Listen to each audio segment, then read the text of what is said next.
Bonjour, bonjour à tous. Écoutez, on est très heureux de vous accueillir dans les bureaux de Zento et dans les bureaux de Market Value, même si tout ça est encore assez virtuel. Mais l'avantage au moins de ces conférences en ligne, c'est qu'on assure un démarrage à l'heure pour tout le monde. Voilà. Donc, on est très heureux de vous accueillir ici. Je suis Thierry Rudowski, je suis cofondateur de Zento, qui est une agence digitale spécialisée dans le commerce unifié. Nous réalisons des développements et des intégrations d'applications e-commerce, mobile, in-store, et puis les mises en place de référentiels, en particulier des PIM et des DAM. Euh, voilà, et on travaille pour un certain nombre de grandes marques du retail, comme des gens comme Afflelou, Atoll, Intermarché, Leclerc. Voilà. Et on intervient aujourd'hui, on vous propose aujourd'hui d'échanger, de discuter un petit peu de click and collect, de mise en place de click and collect, et en particulier dans les périodes qu'on connaît de fermeture du retail avec vous et en collaboration donc avec Philippe que je vais laisser se présenter. Oui, bonjour à tous. Philippe de Marillac, donc je dirige l'agence de design et d'architecture Market Value. Donc nous, notre métier, c'est vraiment tout ce qui est design de lieux, de marques et d'expériences, et on intervient beaucoup dans le retail, qui reste un de nos secteurs de prédilection. Voilà, on va travailler pour des gens aussi variés que le slip français, Leclerc ou encore LCL ou la Croissanterie. Et puis on travaille aussi dans tout ce qui est hospitality, donc un peu l'hôtellerie, beaucoup la restauration, les bureaux ou encore tout ce qui est cabinets médicaux. Mais évidemment, dans le cadre du click and collect, c'est surtout notre expérience retail qui est intéressante et puis le fait évidemment d'associer d'un côté un savoir-faire digital, e-commerce très fort chez Zento et puis un savoir-faire plus architecture et parcours client chez nous. Alors peut-être qu'on commence un peu par le bilan de cette année, Thierry, de cette année voilà 2020 et voilà les conclusions qu'on en tire et qui lancent vraiment, qui ont fait exploser le click and collect ces derniers mois. Voilà, tout à fait. Donc on va vous expliquer, on va essayer d'expliquer tout ça. Le but du jeu, c'est qu'on va essayer de tenir, on a prévu de tenir 45 minutes sur le sujet. Juste en introduction, avant de rentrer sur le bilan, ce que je voulais juste dire, c'est que pourquoi on est là tous les deux aujourd'hui, Philippe et moi, c'est que d'abord on a une histoire commune déjà de longue date. Hein. On a travaillé ensemble, on travaille ensemble depuis, je crois, 2013.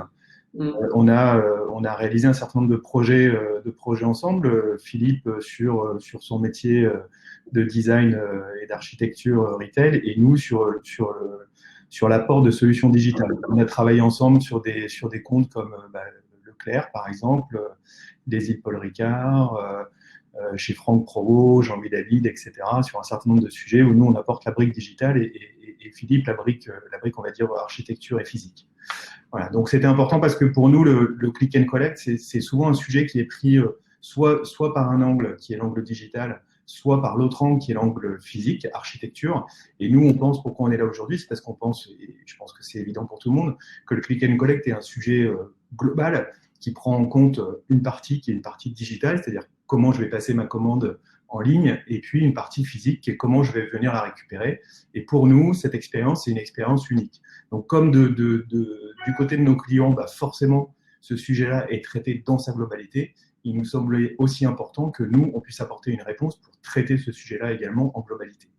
Voilà. Donc, pour rentrer effectivement dans le vif du sujet, l'idée, c'est de faire un rapide bilan de 2020 et surtout un petit constat de la situation.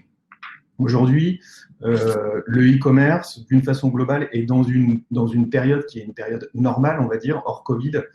Le e-commerce représente en gros, grosso modo, 15% des ventes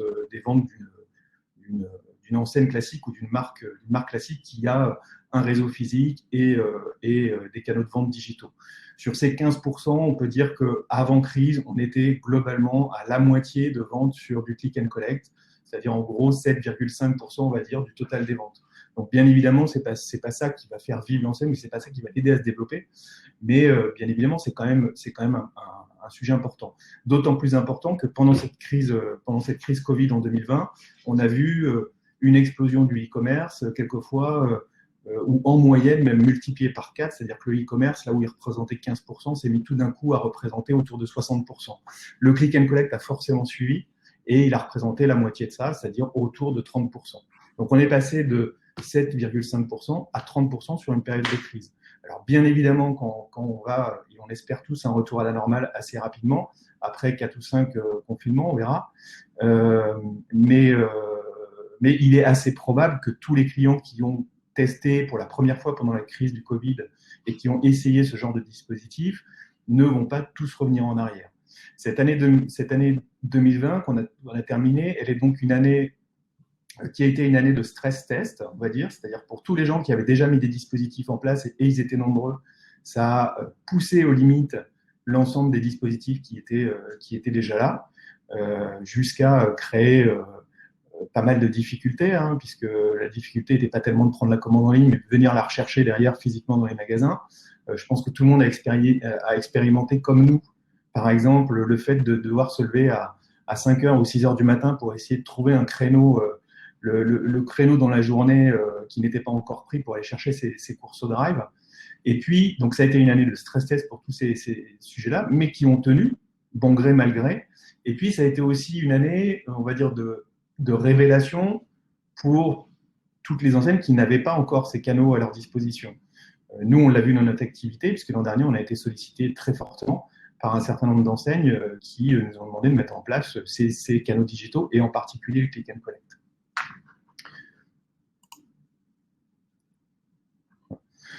Et donc, on se rend compte que le click and collect, alors je ne vais pas paraphraser les différents chiffres qui sont ici, mais on se rend compte que de toute façon, ça devient quelque chose d'important et que la plupart des gens qui achètent maintenant sur Internet ou dans le physique ont expérimenté au moins une fois à 90%,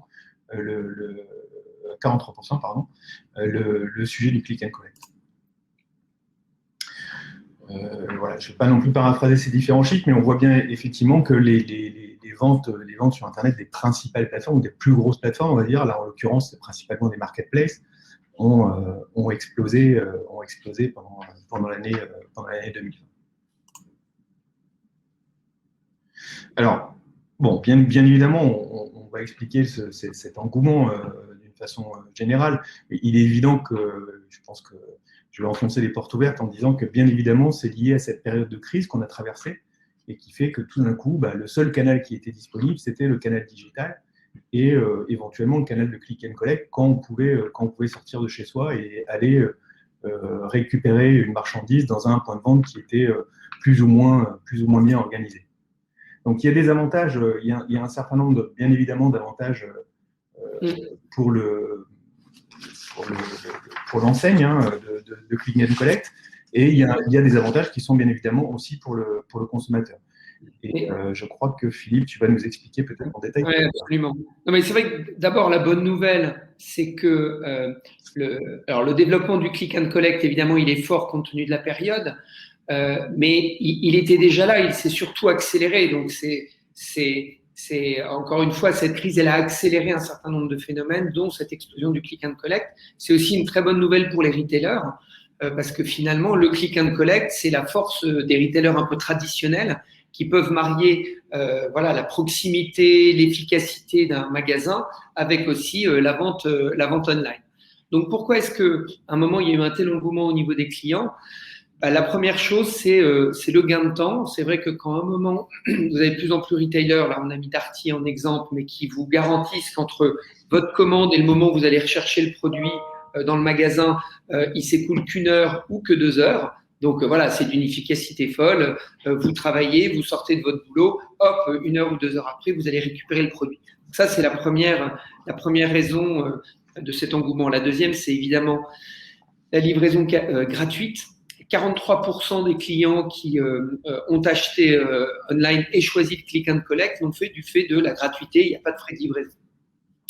La troisième, c'est la simplicité. Parce que c'est vrai que finalement, quand vous recevez le colis chez vous, vous n'êtes pas là, il n'y a pas de voisin, ça repart à la poste, il faut y aller samedi matin à la poste, enfin, c'est une galère sans nom. Alors que finalement, vous allez le récupérer dans l'enseigne, vous y allez quand vous voulez, hop, vous récupérez le produit. Vous pouvez même éventuellement juste le réserver voilà, pour voir si c'est vraiment ce que vous voulez. Donc il y a une vraie simplicité d'usage qui est très pratique, en particulier évidemment pour les enseignes qui vont avoir des réseaux assez denses. Donc, ça devient facile d'aller récupérer son produit. Le quatrième point, c'est évidemment l'expérience augmentée. Alors, on ne peut pas dire aujourd'hui que les retailers aient construit des click and collect qui offrent une expérience extraordinaire. Malgré tout, déjà dans la mode, le fait de pouvoir aller essayer, vous avez commandé 2 tailles, à 43 à 44 au niveau des chaussures, vous les essayez, puis vous pouvez tout de suite rendre celle qui ne vous va pas. Donc, voilà, en termes d'expérience, ça facilite et ça simplifie les choses. Le 5e point, évidemment, c'est le choix. Le click and collect, ça vous permet d'augmenter le choix que vous avez dans un magasin en utilisant évidemment le choix que vous avez dans tous les magasins du réseau, plus celui qui va être en stock. Donc voilà, donc vous disposez de tout le catalogue. Et puis, si à un moment, vous ne pouvez pas aller chercher un produit au Darty de Terne, vous pouvez aller le chercher au Darty de la Madeleine, parce que là, il est encore en stock. Donc évidemment, c'est très pratique. Et puis le dernier point, c'est ce que disait Thierry, c'est en cas d'invasion de pangolins ou autre virus malfaisant, c'est vrai que dans ces périodes de sécurité sanitaire, c'est évidemment un vrai plus que le click and collect. Donc ça, c'est pour, je dirais, les avantages au niveau du client. Mais évidemment, il y a aussi un vrai intérêt du click and collect par rapport à la livraison à domicile. Thierry, je pense que c'est toi qui nous emmène dans cette partie-là. Alors, le premier point que j'ai envie de mettre en œuvre, parce que c'est des sujets sur lesquels nous on est engagés depuis pas mal de temps, c'est des sujets qui sont des sujets tout bêtement, enfin tout bêtement, mais des sujets très importants de RSE, on va dire, c'est-à-dire de responsabilité sociale et environnementale, tout simplement. Aujourd'hui, il se trouve que l'avantage, je suis bien placé puisqu'on développe pas mal de sites de e-commerce, on sait bien que on ne va pas pouvoir non plus pendant des années et des années faire en sorte que tous les produits arrivent au domicile par des moyens de transport uniques, et considérer qu'un camion égale un colis pour une personne, ça va devenir quand même très très compliqué. Donc il y a un vrai sujet qui est un sujet environnemental. Il est bien évident que si on mutualise les livraisons, quelque part on économise et on fait du bien, on respecte un petit peu mieux l'environnement. Et donc il y a un vrai sujet, d'environnement. Nous on travaille pas mal avec par exemple une startup qui s'appelle Urbanhub, qui est spécialisée sur la livraison du dernier kilomètre et qui travaille pas mal sur ces sujets-là, en particulier en mettant en place des centres logistiques aux portes de Paris, voire ou intramuros des grandes villes d'ailleurs, et puis des moyens de transport qui sont un peu plus respectueux. Mais d'une façon générale, le fait d'aller rechercher le produit là où il se trouve, on peut aussi se dire que quelque part pour l'environnement, c'est un peu mieux. Et puis il y a un sujet qui est un sujet sociétal, qui est bien évidemment un sujet de préservation de l'emploi. Un site de e-commerce, même si ça fait travailler énormément de monde, on peut penser quand même que ça fait travailler un peu moins ou ça préserve moins d'emplois que ce que peut faire un magasin ou une chaîne de magasins classique. Et donc, c'est important aussi de créer ce chiffre d'affaires ou ce business additionnel, tout simplement aussi pour maintenir les emplois dans les chaînes de magasins. Ça, c'est d'une façon générale, je pense, pour la société, et ça parle de tout ce qui est externalité négative, on va dire, ou positive, si on arrive à les retourner, de ces sujets-là de e-commerce et de click and collect. Pour les magasins en tant que tels, ou pour les enseignes d'une façon générale, bien évidemment, c'est du trafic additionnel. Donc, non seulement c'est du trafic additionnel parce que ça permet aux gens de venir au magasin avec un but qui est de rechercher leurs produits, mais quelque part, ça élargit également la zone de chalandise. C'est-à-dire qu'à partir du moment où vous savez que le produit est disponible dans le magasin qui est le plus proche de chez vous, même s'il est un peu plus loin que ce que vous avez l'habitude d'aller, vous allez y aller. Donc, quelque part, ça élargit un peu la zone de chalandise. Le deuxième sujet, c'est un sujet de vente additionnelle, vente supplémentaire. C'est-à-dire que quand je viens dans le magasin pour chercher un produit, je vais pouvoir, quelque part, où je vais être plus tenté de pouvoir continuer à acheter d'autres produits ou des produits additionnels. Ce n'est pas toujours le cas, et c'est probablement quelque chose qui est compliqué à mettre en œuvre. On en parlera probablement par la suite avec Philippe. C'est un sujet qui est compliqué parce que il ne faut pas qu'il y ait d'irritant face à ça. C'est-à-dire que si vous venez chercher votre produit dans un magasin et que pour pouvoir acheter un élément additionnel, vous êtes obligé de repasser dans le magasin, de refaire la queue, de repasser en caisse, etc., forcément, ça va induire des freins sur ces ventes supplémentaires. Mais c'est quelque chose à prendre en compte dans le projet. Et c'est vrai quand même qu'on voit qu'aujourd'hui, un client sur 3 qui vient chercher un produit en click and collect consomme encore en magasin. Donc, sur 3 clients qui viennent en magasin pour le click and collect, vous allez en avoir un, donc 33%, qui va faire un achat additionnel. Donc, il y a une vraie valeur pour le magasin. Tout à fait. Bien évidemment, ça permet d'amortir les coûts fixes du magasin. Sur le e-commerce, vous avez un sujet qui est que globalement, quand vous vendez une marchandise et que vous expédiez une marchandise, vous avez un coût qui est qui est affecté à la marchandise. C'est-à-dire que vous vendiez 10 produits ou 1000 produits, vous allez avoir 2, 3%, 1% sur tout ce qui va être logistique, transport, livraison, etc. Dans un magasin, c'est forcément différent. C'est-à-dire que vous avez des coûts fixes, sont le loyer et les salaires des différentes personnes qui travaillent dans le magasin. À partir d'un certain niveau, tout ce qui vient en vente au-dessus des coûts fixes constitue la marge du magasin. Donc forcément, c'est intéressant et ça permet d'augmenter la rentabilité claire du magasin. Et puis, il y a d'autres sujets, donc des sujets qu'on a listés ici. Il y a aussi des sujets qui sont des sujets de retour. On est plus enclin et c'est plus facile de faire du retour et de gérer les retours sur des sujets click and collect quand ils sont venus, quand le client vient en magasin que si c'est une vente à domicile. Et puis, il y a également aussi des sujets qui sont connexes. Nous, on travaille beaucoup avec Philippe, on travaille beaucoup avec des chaînes de franchise où, bien évidemment, le patron du magasin est un entrepreneur avec son chiffre d'affaires sur le magasin. Et il est bien évidemment beaucoup plus simple de rétribuer ou d'affecter le chiffre d'affaires de la vente en ligne sur le click and collect au magasin qui a délivré le produit plutôt que sur des ventes e-commerce dont la répartition est toujours plus complexe. Alors, pour illustrer ça, on va vous montrer une petite vidéo. Alors, c'est pas du tout pour pointer du doigt une enseigne en particulier. En plus, c'est une enseigne à laquelle je pense que Philippe et moi, on est pas mal attachés parce qu'on a tous les deux des racines lilloises. Et donc, là-bas, sur l'île, c'est quand même une institution puisqu'on va parler de la pâtisserie mère. Donc, les locaux connaissent très bien, et même les non-locaux d'ailleurs, je pense, qui a été victime de son succès. En fait, on voit bien qu'ils ont voulu, en lançant une activité de click and collect sur les fêtes de Noël, toute la partie digitale a probablement été très très bien traitée, la partie prise de commande, etc.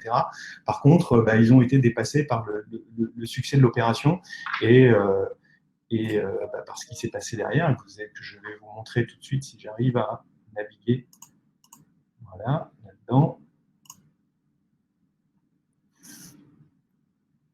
Voilà.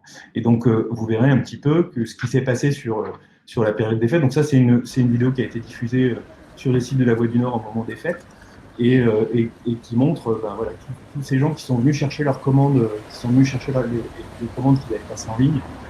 Encore une fois, ce n'est pas du tout pour pointer l'enseigne, qui est vraiment une institution et qui forcément est victime de son succès, mais probablement quelque chose qui n'a pas été pensé assez fortement face à l'afflux des gens. Pour ceux qui connaissent un petit peu l'île, vous verrez que l'entrée de la pâtisserie mère n'est pas du tout à cet endroit-là, pour vous donner un petit peu une idée de la longueur de la file d'attente qui s'est formée sous ce soleil radieux.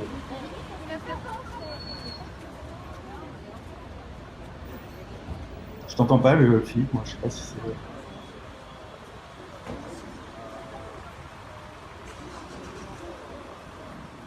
Je crois qu'ils ont eu 800 retraits dans la journée pour le 24 décembre, ce qui a provoqué effectivement des attentes d'1 heure ou 2 heures.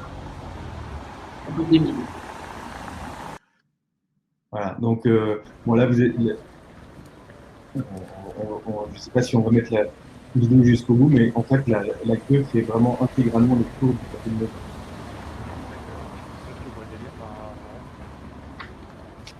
Et même si c'est très bon, ça peut quand même vous gâcher un peu la journée. Je vous remercie. D'avoir attendu 2 heures.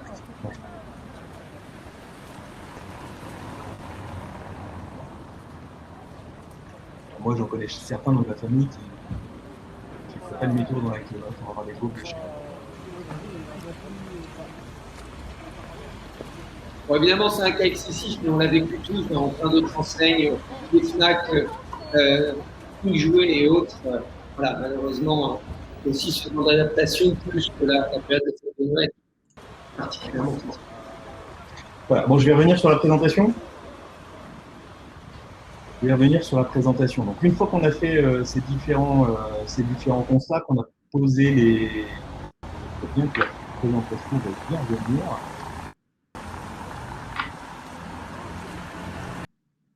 Voilà. Voilà. Et maintenant qu'on a posé un petit peu le constat et qu'on a posé les différents objectifs, les différents enjeux et impacts sur le click and collect, passons un petit peu à la partie pratique. Et la partie pratique, c'est souvent un petit peu des cas similaires, c'est-à-dire que jusqu'à maintenant, on a un réseau de magasins qui est déjà bien établi, on a en général un site de e-commerce, les deux sont plus ou moins cloisonnés, et l'idée, c'est de mettre en place ce click and collect. Donc le click and collect qui, par définition, est souvent le premier élément ou le premier dispositif qui va lier en fait cette partie digitale avec cette partie physique.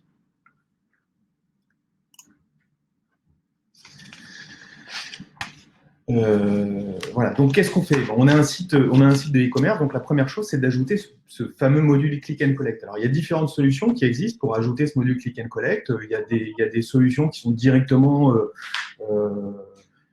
comment dire, on va dire, intégrées directement dans la solution de plateforme qu'on utilise, que ça soit différents éditeurs de logiciels qui proposent des modules Click and Collect. Nous, on travaille avec différents, mais en particulier, on travaille avec un éditeur qui s'appelle Proximis.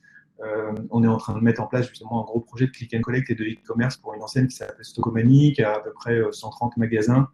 Et donc, on met en place en ce moment ce sujet-là avec eux. Mais Proximis, notre partenaire, a en particulier un module Click and Collect qui vient se plugger sur différentes technologies ou sur tout type de technologie de e-commerce pour apporter cette brique et ce bouton Click and Collect. Alors, bien évidemment, ça ne suffit pas de mettre en place le module de Click and Collect en lui-même, parce que bien évidemment, il y a un sujet de stock. Il y a un sujet de stock unifié, c'est-à-dire qu'à un moment donné, si on veut faire du click and collect, il faut pouvoir centraliser les stocks et pouvoir dire clairement au client, ce produit, il est disponible dans votre magasin ou dans le magasin qui est le plus proche de chez vous, ou il n'est pas disponible dans ce magasin immédiatement, il est disponible dans un autre magasin, ou alors il n'est pas disponible pour le moment, mais sous 24 heures ou sur X heures, on vous propose de le mettre disponible sur le magasin. Donc, il y a un sujet qui est un sujet de stock unifié. Donc, le module, il va devoir être connecté à un certain nombre de référentiels de stock qui vont nous permettre de savoir où le produit est disponible à un moment donné et de gérer sa disponibilité. Il y a un sujet qui est un sujet de référentiel produit unique. Et donc là, nous, on travaille aussi pas mal sur des sujets de PIM ou de DAM, en particulier avec un éditeur qui s'appelle Quable, avec qui on fait pas mal de projets aussi. Le but du jeu, c'est bien évidemment s'assurer que le catalogue produit, qui est le catalogue produit disponible sur le e-commerce, est bien le même catalogue produit que ceux qui sont disponibles en boutique. Et donc de savoir à un moment donné quels sont les produits qui relèvent d'une vente pure e-commerce ou quels sont les produits qui vont relever d'une vente aussi en magasin ou en click and collect.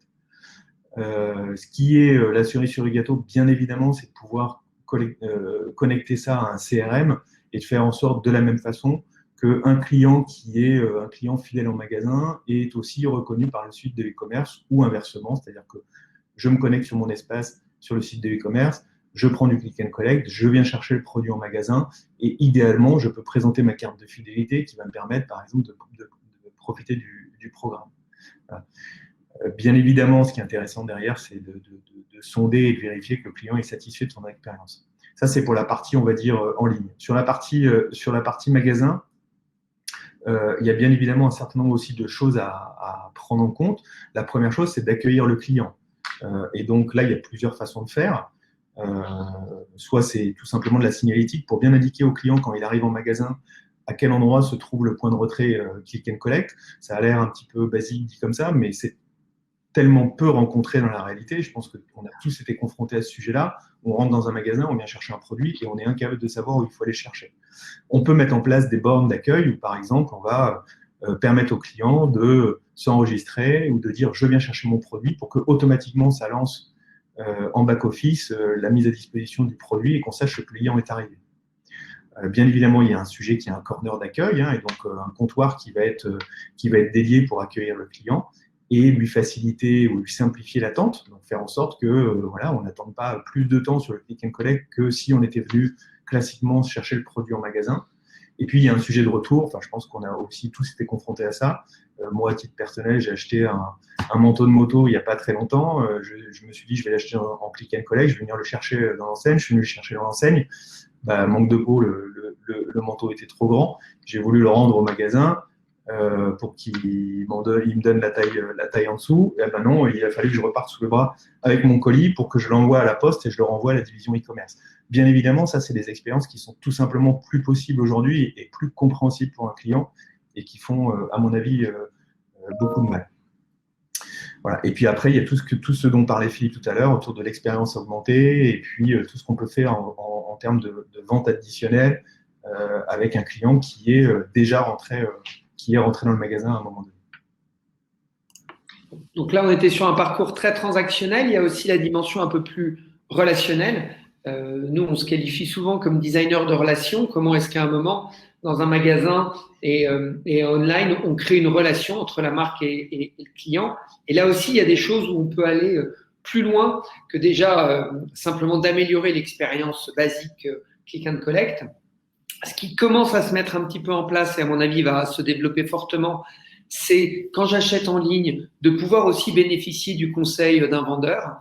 Et je pense que sous peu, on verra de plus en plus des vendeurs en magasin qui seront amenés à donner des conseils en ligne à certains clients.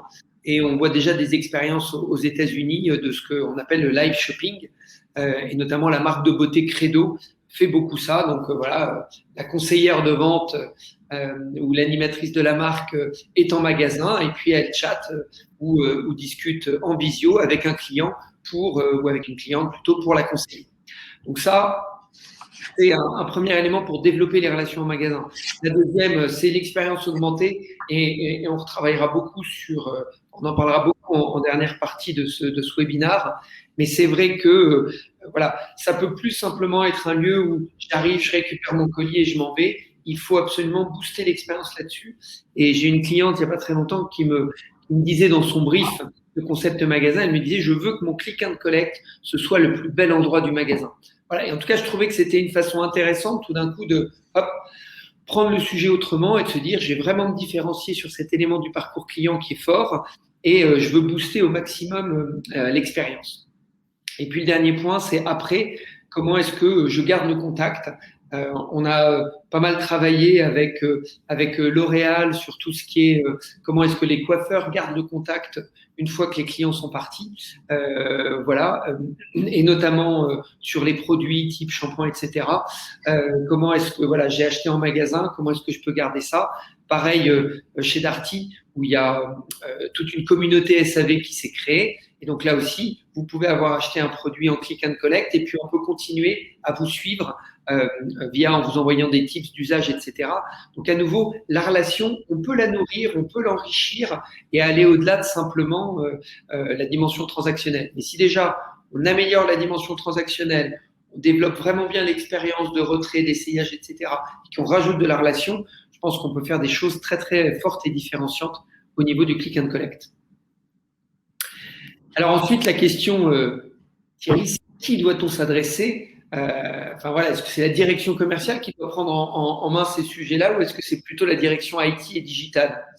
Ouais. Alors, on a essayé ce qu'on essayait d'expliquer un petit peu avec Philippe depuis tout à l'heure, c'est que le sujet, et je pense que tout le monde l'avait bien compris et l'avait bien intégré de toute façon, c'est que le sujet des click and collect est un sujet global qui va impacter aussi bien la partie digitale que la partie digitale, parce que à cause de tous les fronts, on va dire e-commerce, réseaux sociaux, etc., qui va impacter forcément la direction IT, parce que, comme j'ai expliqué tout à l'heure, on va avoir besoin de s'intégrer et de s'interfacer avec un certain nombre de référentiels qui sont déjà en place, que ce soit par exemple des stocks ou que ce soit des référentiels produits.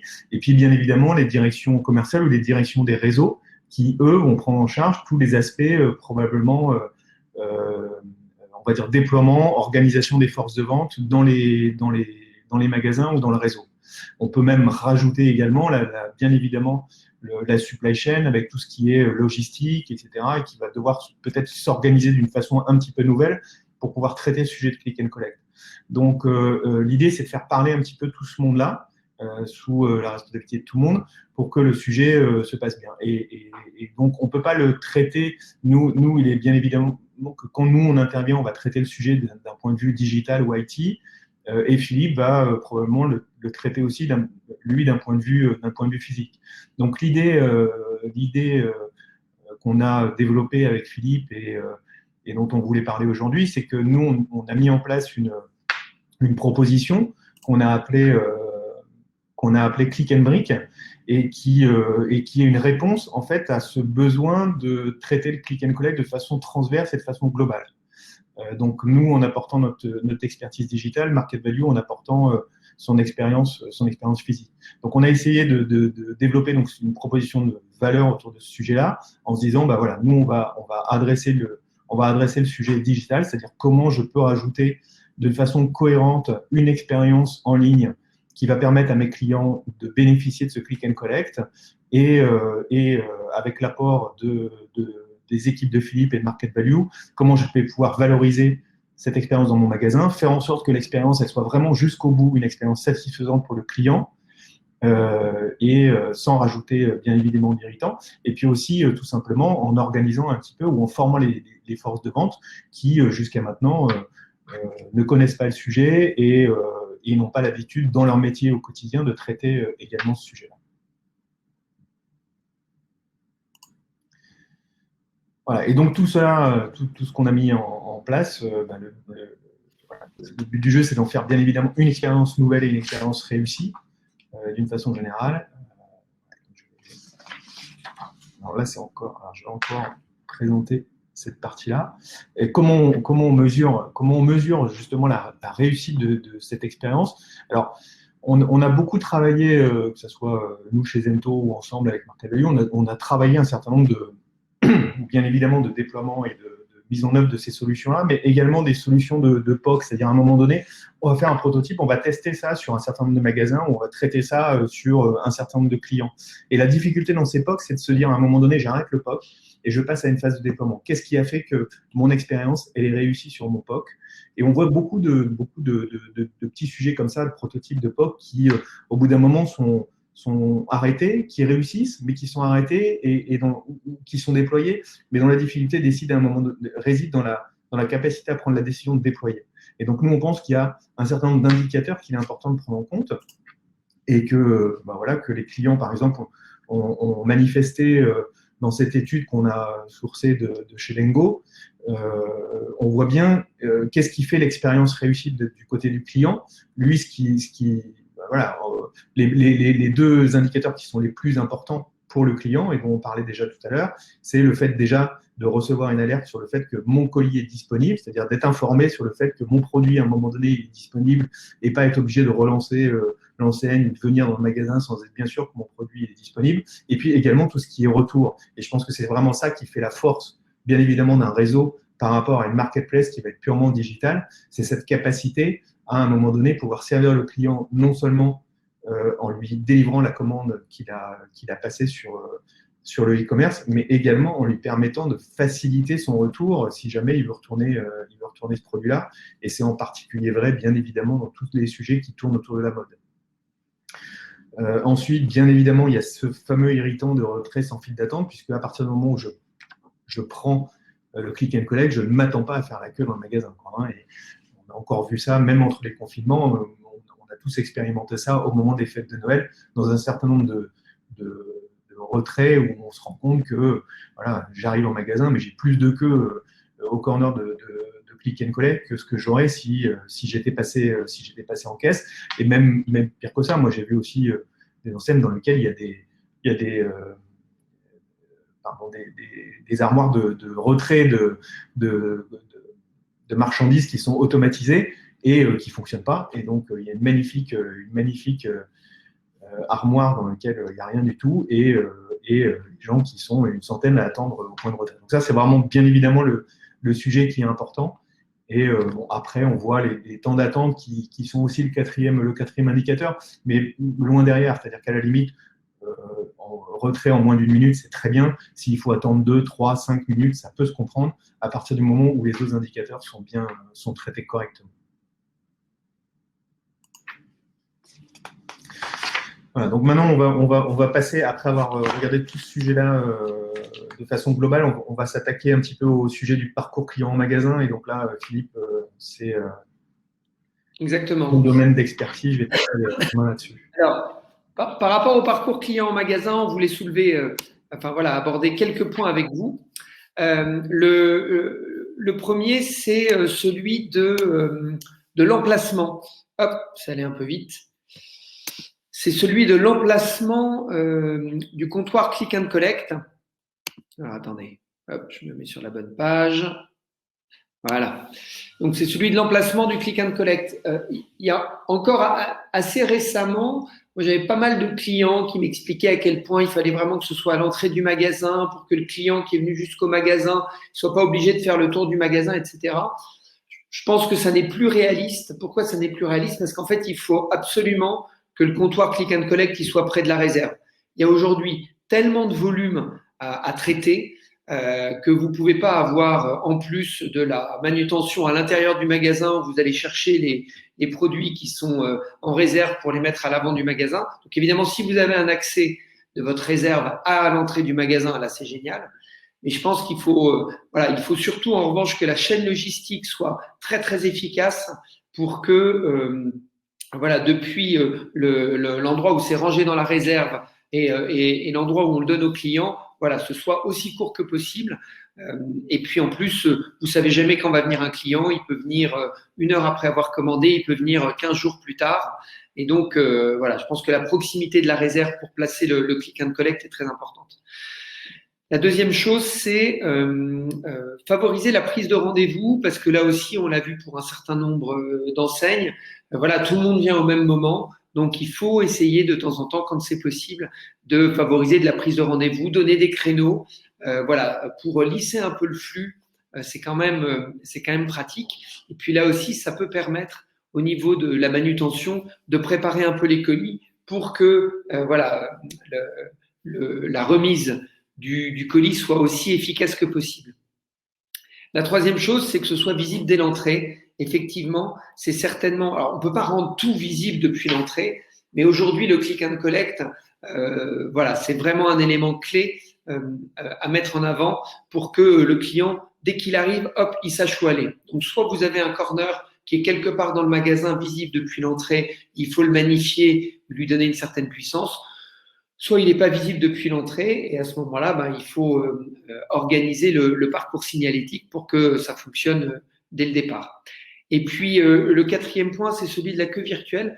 Moi, je pense qu'il y a vraiment quelque chose que devraient développer les enseignes aujourd'hui. C'est le fait je rentre dans le magasin, qui est tout de suite une borne d'accueil click and collect dès l'entrée, que je puisse scanner mon code barre ou rentrer mon numéro de commande. Comme ça, tout de suite, c'est préparé. Je sais que j'ai 10 minutes, un quart d'heure ou 7 minutes pour faire un petit tour du magasin, peut-être acheter quelque chose, etc. Je reçois un SMS me disant que ma commande est prête. Je vais la récupérer. Si j'ai acheté un produit au passage, hop, je le paye en même temps que je récupère mon produit, parce qu'évidemment, il faut que le comptoir Click and Collect soit aussi un élément de caisse. Et donc, tout d'un coup, ce principe de queue virtuelle, voilà, ça facilite l'attente, ça améliore la petite chaîne logistique de remise du colis. Donc, je pense que en respectant bien ces 4 points sur la mise en place demain du Click and Collect et du parcours client, je pense qu'on peut fortement augmenter enfin voilà, la qualité de l'expérience pour les clients.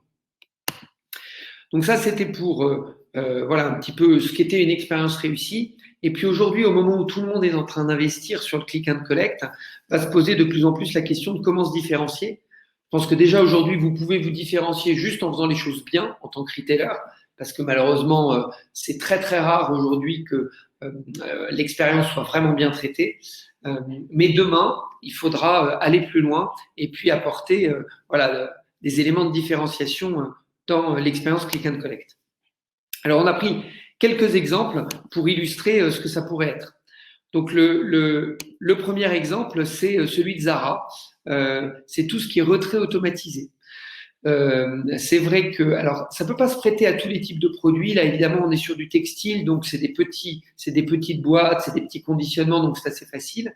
Mais si vous allez au magasin d'Haussmann, voilà, vous arrivez avec votre code barre, vous le scannez. Il y a un robot derrière qui vous apporte votre colis. Donc, c'est hyper efficace. Alors, c'est déshumanisé au possible, donc tout n'est pas réussi là-dedans. Mais en revanche, d'un point de vue efficacité, c'est redoutable. Donc, vous ne faites pas la queue, ça va très vite. Voilà. Maintenant, je pense qu'il faudrait voilà, rajouter autre chose autour pour en faire une expérience vraiment réussie. Mais sur le point, en tout cas, de l'efficacité logistique, c'est vraiment assez bluffant. Une deuxième façon de traiter le retrait automatisé, c'est aussi d'imaginer effectivement des magasins 100% automatisés. Donc, on en a identifié 2. Alors, le corner de Huawei, là, en fait, le principe est le suivant. Vous pouvez à la fois retirer une commande click and collect. Donc, vous avez commandé dans le catalogue n'importe quel produit. Vous pouvez aller vous pouvez le récupérer 24 heures sur 24 dans ce corner. Et puis, il y a une deuxième fonction, c'est qu'il y a également la possibilité d'acheter, sans avoir commandé, tout de suite quelques produits. Donc, il y a une petite sélection assez restreinte d'accessoires et des 2-3 best-sellers de téléphone. Voilà, donc c'est à la fois un magasin normal, vous pouvez commander une offre assez concentrée et restreinte de produits, et puis c'est évidemment un comptoir click and collect. C'est pareil chez Starbucks. Donc, c'est intéressant parce qu'à la fois, c'est des grandes marques, des grandes enseignes, mais enfin bon, quand Zara et Starbucks commencent à le faire, je veux dire, c'est qu'en fait, tout le monde peut commencer à le faire. Après, c'est plus une décision politique d'investissement, etc. Mais effectivement, Starbucks a commencé aussi le lancement de pick-up, voilà, pour récupérer son café sans avoir besoin de rentrer à l'intérieur du magasin. Donc voilà, donc ça c'est vraiment sur l'automatisation et le côté très très rapide de l'expérience. Après, vous avez ce terme qu'on a employé plusieurs fois depuis le début du webinar, qui est cette notion d'expérience augmentée. Donc, comment est-ce que je fais pour qu'à un moment, le fait de venir récupérer un colis, ce soit pas juste je récupère mon colis et je repars, et qu'on apporte une expérience supplémentaire au client. Donc ça, c'est un benchmark en Finlande qui a été fait par la Poste de la Finlande, qui a créé comme ça sur 400 mètres carrés un espace vraiment dédié au click and collect, mais qui apporte un supplément d'âme et un supplément d'expérience. Qu'est-ce qu'on y retrouve? D'abord, évidemment, d'un point de vue design, c'est très beau, très léché, très travaillé, donc c'est vraiment très chouette. Mais surtout, voilà, vous avez des systèmes de bornes pour pouvoir rentrer votre numéro de commande et récupérer très vite votre colis. Donc, il y a une vraie rapidité. Le deuxième point, c'est que vous avez des fitting rooms. Donc, vous avez en fait des cabines d'essayage. On les voit bien aussi sur l'image. On les voit bien sur l'image de gauche. Donc, si vous avez commandé par exemple du textile, vous pouvez aller l'essayer et donc tout de suite voir que sur les 2 chemises que vous avez commandées, il y en a une qui vous va, pas l'autre. Et donc, immédiatement également gérer le retour, puisqu'ils mettent à votre disposition, et c'est ce qu'on voit sur l'image de droite, boxing, unboxing. Vous pouvez tout de suite récupérer une boîte, marquer l'adresse dessus, intégrer le ticket que vous a donné la marque pour le retour. Donc, voilà, vous avez reçu vos 2 chemises, vous les avez essayées et vous pouvez tout de suite gérer le retour.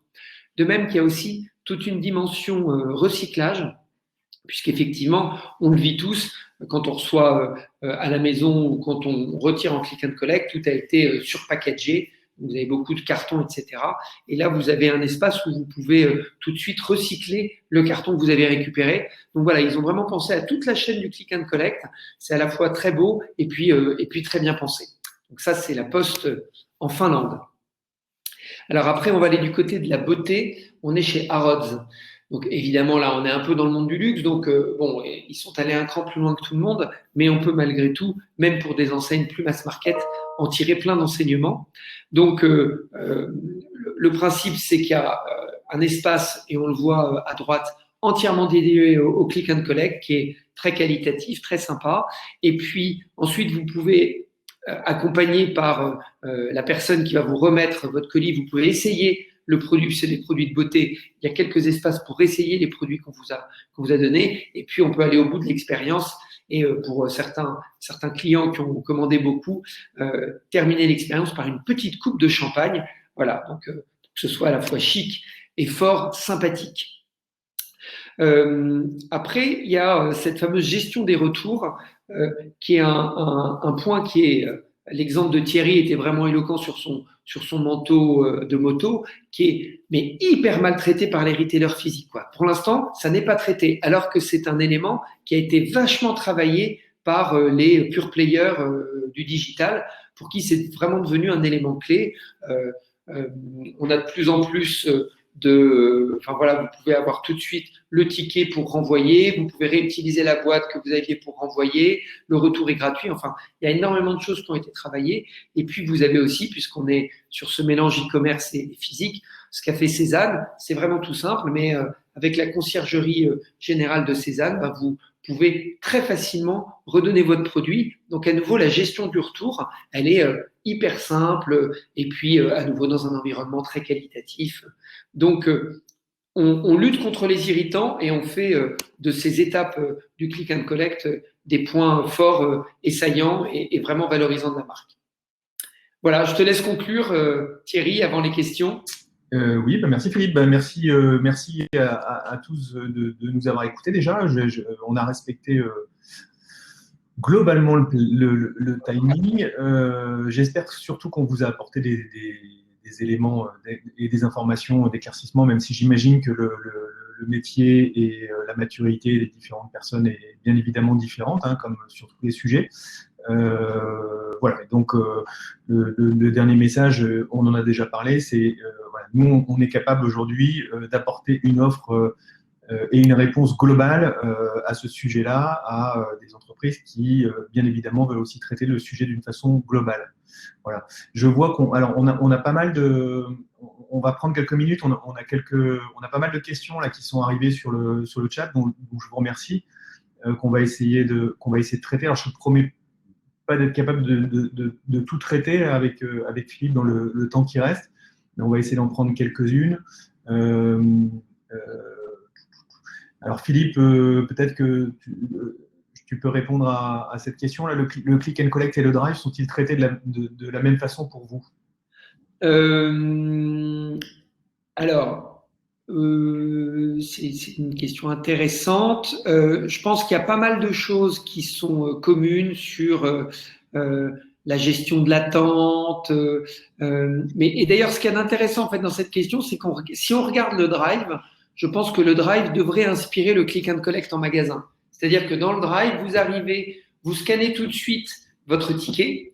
Enfin, d'abord, vous avez pris un rendez-vous sur un créneau, souvent. Donc, il y a une préparation pour améliorer le temps de traitement. Vous arrivez, vous signalez grâce à la borne. Donc, tout de suite, le personnel peut préparer votre commande. Ce qui n'est pas traité aujourd'hui, c'est tout ce qui est achat d'impulsion complémentaire. Mais il y a des réflexions là-dessus sur le fait à un moment de coupler des drives avec des espaces produits frais ou un petit magasin facile d'accès avec un peu de complément. Vous voyez, donc, mais c'est vrai que sinon le drive, c'est vraiment que la chaîne logistique du je récupère et je m'en vais. Voilà, donc, et puis ensuite, évidemment, en termes de positionnement, le drive, il est jamais, de fait, vous ne sortez pas de votre voiture, donc c'est pas tout à fait le même parcours. Voilà, mais il y a des similitudes assez fortes. Donc, je pense que le drive devrait s'inspirer du magasin pour développer tout ce qui est upsell, vente complémentaire. Et puis, à l'inverse, le magasin devrait s'inspirer du drive sur toute l'expérience justement de la chaîne logistique, du temps de traitement, de la queue virtuelle, etc. Donc, il y a de vraies similitudes et au contraire, on devrait s'inspirer, l'un devrait s'inspirer de l'autre. Ouais, je suis d'accord.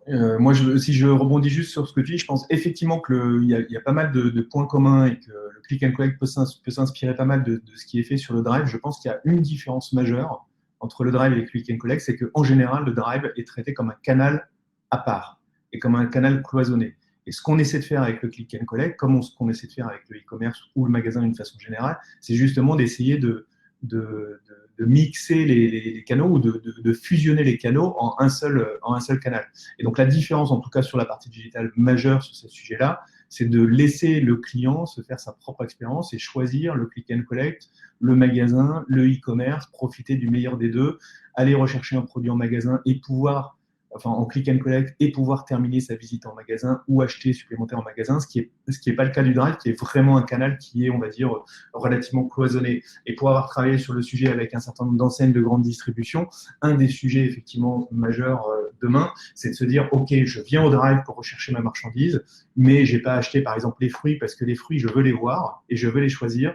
Et donc, comment je finis comment je passe du drive au magasin, tout ça dans la même expérience, sans avoir à repasser en caisse et à faire un deuxième paiement. Voilà, tout ça, c'est des sujets qui sont très, très compliqués, enfin, qui sont compliqués, en tout cas, qui demandent une certaine organisation et réflexion sur le sujet.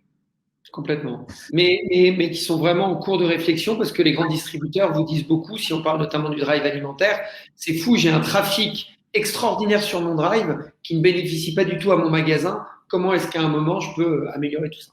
Ouais, exactement. Et aujourd'hui, on est vraiment là-dessus. On est vraiment moi, je pense que le parcours client, essayer de définir le parcours client et de le dessiner, ça n'a plus de sens aujourd'hui. Le but du jeu, c'est pas de dessiner des parcours clients ou un parcours client. Le but du jeu, c'est de permettre au client de pouvoir créer son parcours et de l'adapter sur les différents canaux comme il veut. Et de décloisonner tous ces canaux-là. Une autre question. Très vite. Pardon? Donc, c'était pour proposer une livraison à domicile. Peut-on envisager un partenariat avec un professionnel de la livraison au lieu d'investir dans une flotte de camions et de livreurs? Évidemment. Enfin, aujourd'hui, vous avez un magasin, rien ne vous empêche demain qu'un l'équivalent d'un Uber Eats ou d'un Deliveroo vienne récupérer une chemise et la porter quelque part sans que ce soit votre propre chaîne logistique. Donc là-dessus, je pense qu'il existe aujourd'hui plein de solutions et plein d'acteurs pour effectivement sous-traiter cette partie-là. Et au contraire, elle sera certainement beaucoup plus efficace. Combien faut-il compter de temps pour développer et lancer un site e-commerce? C'est plutôt pour toi, ça, Thierry. Alors, je vais pas. Enfin, le but du jeu, c'est pas d'essayer d'éluder la réponse. C'est des sujets qui sont, et c'est pas par pudeur non plus, mais c'est des sujets qui sont compliqués à répondre comme ça. Et moi, j'ai envie d'inverser la question, c'est-à-dire que aujourd'hui, on réalise des sites de e-commerce ou de click and collect, ce qu'on veut, etc. Dont le budget est très très différent. Ça va de quelques dizaines de cas euros à plusieurs centaines de cas euros, et donc on a vraiment une différence très forte. Et en fait, je pense qu'il faut inverser le sujet. Le sujet du e-commerce, c'est de dire le e-commerce, demain, ça va vous permettre de faire 10, 15, 20% de votre chiffre d'affaires en ligne. Et donc, le but du jeu, c'est de se dire quel est le chiffre d'affaires que je veux faire d'ici 1 an, 2 ans, 3 ans sur mon e-commerce. Et donc, quelle est la rentabilité que je vais dégager là-dessus? Et donc, à l'inverse, combien je suis capable d'investir sur ce sujet de e-commerce? Et c'est ça qui va vous donner le budget de votre site e-commerce. Et pourquoi je dis ça? C'est parce que les investissements en e-commerce, c'est relativement, on va dire, c'est relativement simple. C'est linéaire. C'est-à-dire que, en gros, c'est même pas de la dépense, c'est de l'investissement. C'est-à-dire plus vous allez investir dans un site e-commerce, plus il va vous rapporter derrière. Il y a une espèce de linéarité qui fait que de toute façon, comme on est sur des marchés qui sont en croissance à 2 chiffres tous les ans, si vous investissez, vous aurez un retour. Et si vous avez fait bien évidemment correctement le boulot, ou si on a fait correctement ensemble le boulot, vous aurez un retour sur investissement. Donc le sujet, c'est plutôt de faire l'inverse, c'est de se dire combien je veux faire sur ces canaux-là à terme, et donc combien je veux investir là-dessus. Voilà. Mais c'est très difficile aujourd'hui de dire quel est le coût d'un site d'e-commerce, parce que encore une fois, ça dépend d'énormément de facteurs, de choses, et voilà. Et ne serait-ce qu'aujourd'hui, les licences des plateformes qui permettent de faire du e-commerce, donc il y a pas mal de plateformes qui sont open source et qui sont très bien. Il y a un certain nombre de plateformes qui, bien évidemment, ont une redevance et dont la redevance est indexée sur le chiffre d'affaires. Donc, c'est bien la preuve, quelque part, que cet investissement, il est aussi proportionnel à ce que, derrière, vous voulez faire avec ce site de e-commerce. Après, il y avait une autre question, je pense peut-être un peu plus pour toi. Pouvez-vous développer un peu plus la partie prise de rendez-vous? Comment mettre cela en place?